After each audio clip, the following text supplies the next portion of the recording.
How is it going, everybody? Hope you're having a most wonderful day. Today's project, we're doing something on the black car, and it's kind of a maintenance issue, but it is dive bombers out of the tree.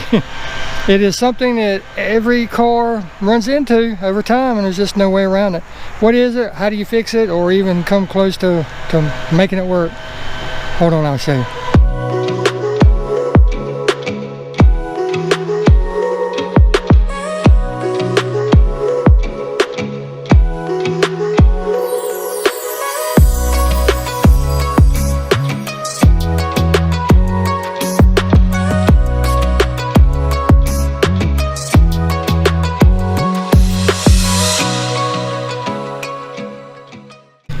Welcome back, everybody. So glad each and every one of you could stick around. I'm sitting in my 4th gen.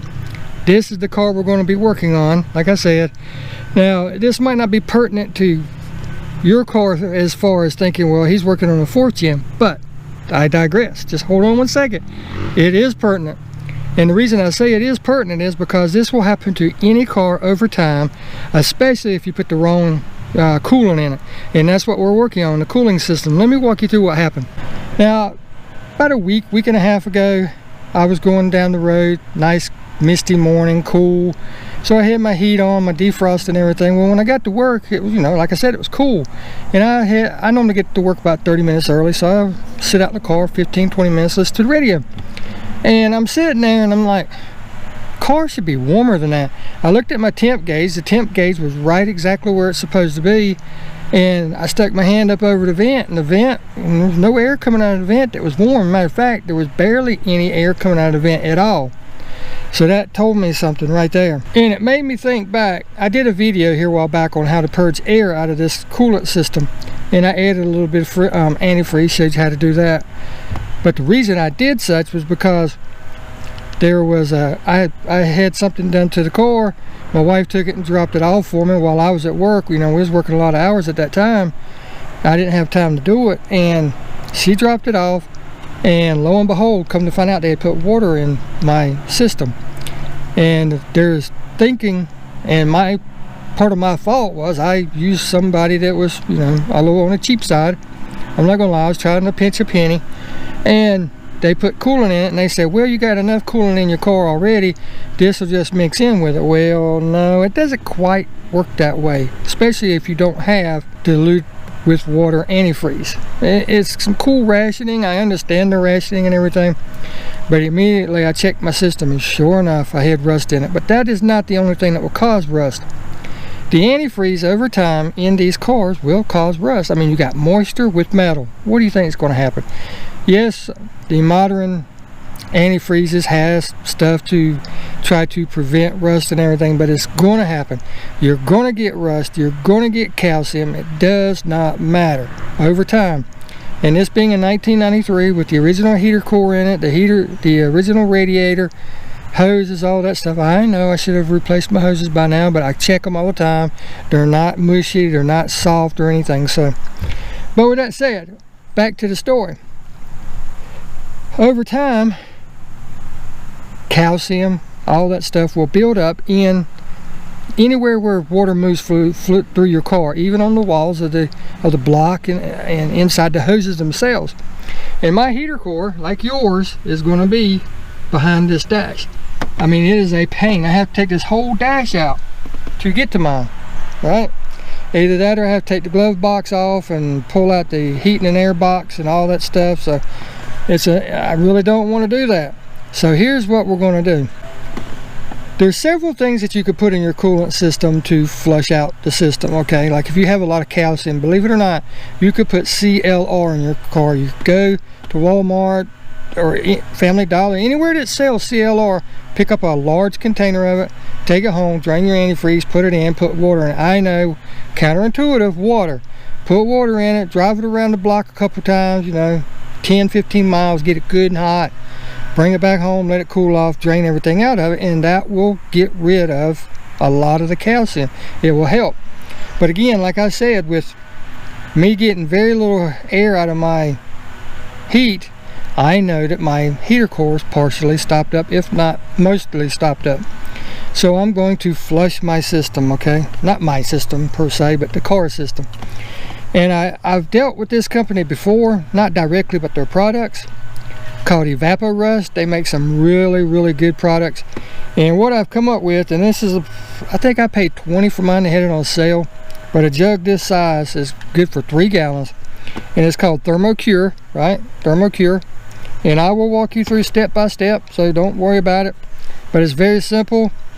I'm just going to sit here and lay out the format today, then tomorrow I actually start to work. So if you want to skip ahead, by all means skip ahead. But here's some things that I'm going to be doing. I got 2 gallons of antifreeze that's sitting in the back of my car. It takes 3, so I'll probably have to buy another one. And while I'm in there and I got the hoses off and all this stuff, I'm gonna go ahead and put a brand new thermostat in it too. It's always good. These things are so cheap, 10 bucks, right? For a thermostat with the gasket for this car. So this was the most expensive thing. Then the antifreeze was the most expensive behind it. Like I said, this is 20, and a lot of places it's 25. So I got that. And what we're going to do, we're going to drain all the water out, right? So what I'm going to do is I'm going to get the car up on the ramp. So I'm going to drain the water. If I say water, you know I mean antifreeze. I'm going to drain the coolant out of the car, out of the radiator. Then I'm going to crank it up and let it run for a second and pump, let it get the water out of the pump. Then I'll probably take the hose off where the thermostat housing, right? That way all that water and all that stuff will be free flowing. I'm going to take the gasket off of the thermostat, put back in it, put the housing back on it, right? Try to pump some more out. And if I can get it to work, I'm going to take my wet dry vac, stick in the hose, clamp the hose down on it as tight as I can, let the vacuum suck as much water out of the block as it can, right? Then we have to empty and here's what most people don't tell you about flushing the system. We're going to flush the coolant reservoir too. We're going to get everything out of it that we can, because you know all that gunk and stuff builds up in it too. And when you sit there and you fill your coolant system, where you fill it? The reservoir. So once we do that, we're going to put this in it, the whole thing, because like I said, this treats up to 3 gallons. This car calls for 3 gallons. I'm going to put this in it. I'm going to fill it up with water. I'm going to crank it up. I'm going to drive it around the block. I mean, you can leave it in for a week. You can drive it back and forth for a whole week. It's not going to hurt anything. You will not get the heat transfer and out of your dash and all that stuff. Your temperature might run just a little hotter than normal, but don't worry about it. Everything's okay. Then we're going to come back after a day or two. We're going to drain it out. This stuff reacts with rust, so to expect the water to be really dirty. Any rust or anything that's in there, it'll turn a grayish, blackish looking color. And then after I do that, same thing as I did before with draining the system, but we're also going to back flush the heater core. Okay, there's 2 ways to do it. I'm hoping one way is going to be easier than the other, because on this particular model, on most of your cars, the hoses for the heater core is right up against the firewall, right up under the cowl. You can't hardly get to them, you can't hardly reach them. So I'm going to try a different approach. I already know which one is my inlet, which one is the outlet. I'll explain to you how to tell and all that stuff. So then we're going to hook up the hose to it, run some water, reverse through it, because if everything's on top of the pores, right, on top of the openings, if you reverse flush it, it's pushing up instead of pulling down. So we're going to do that, see what, if anything, we get out of it. Then we'll put it all back together, put coolant in it, new thermostat, and be good to go, hopefully. I got the car up off the ground, as you can see. Got it up on my ramps. I'm going to put something behind the tires to chalk them so they don't roll backwards. I got a little extra protection for drainage, and I have several catch cans that I'm going to put under there to catch the coolant. Well, let me show you what I'm talking about as far as the coolant. If a little bit of pressure because I just crunk it up. Well, look at how rusty looking that is. That's just no good. That's no good at all. But here's how to tell which line is your inline or inlet line and which is the outlet line on your Camaro. Now this is a 1993 with the LT1, so any LT1 vehicle, Caprice or anything like that, should be the same. But your hoses might not be oriented the same as mine. But what you have to do is you have to come right here and look right back there.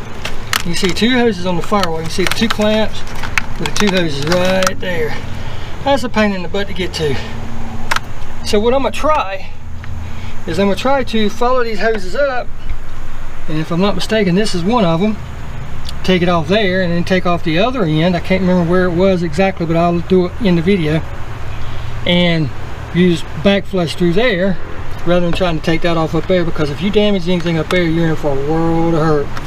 But anyhow, here's what I wanted to show you. To determine which one is your inlet, in other words, which one goes in through the heater core and then back out, you want the inside. Or at least you want to know which one it is. You want to isolate it, because I'll explain that in a second. So what you do is you crank your car up. Now this, you have to do this when it's cold. Do not do it when it's hot, because if you do it when it's hot, it's got heat soak. Everything is going to be hot under here. Do it when it's cold. Crank your car up. Take your hand, stick back there, and just grab the hose. There's nothing back here that's spinning, nothing back here that executes you. There's nothing to worry about. Just take your hand, stick it back there, grab that hose. Okay? Grab the hose, fill it, let it run for a minute, grab the other one, fill it, check it. Let the car run for a minute until the hoses start getting a little bit of heat in it, and whichever one is hot or whichever one feels warm is what I'm trying to say, will be your inlet side. That's not the hose we want to use. We want to take it off, but that's not the one we're going to use to back flush. That's going to, by back flushing, you want the outlet side. And what you're going to do is you're going to take the outlet side, hook your water hose up to it, run water in the outlet side, which then becomes the inlet side. It goes in backwards and comes out the inlet side, which is now your outlet side. See what I'm saying? Inlet and outlet, flip them. That's all we're doing. But that's how you determine which one, and well, we'll get this process started. I mean, it's not going to take that long. The hardest part is locating everything, because I got to take this loose. The thermostat is right there. That clamp right there is on the hose going to the thermostat housing. So I got to take that off. And like I said, I'm pretty sure this is one of the hoses I need for the heater core, and I got to find the other one. And we'll be in business. Got the car up. All I got to do is drain the coolant, and I'll show you all that when it comes time. But anyhow, that's for today. That's the day's update. That video's coming, and I just want to put this out there so you know what to expect. Like I said, I'll do a completely separate video from this one, but this works with any car. This product works with any car, okay? So don't be scared to try it. It's really simple, but like I said, just have everything on hand. I've already got this. I've got my antifreeze. I've got my thermostat. So we'll see you in the next video. Thanks for watching. I'll be doing this tomorrow, like I said, unless something comes up, I got to do something else. But take care. We'll see you tomorrow, and thanks for watching.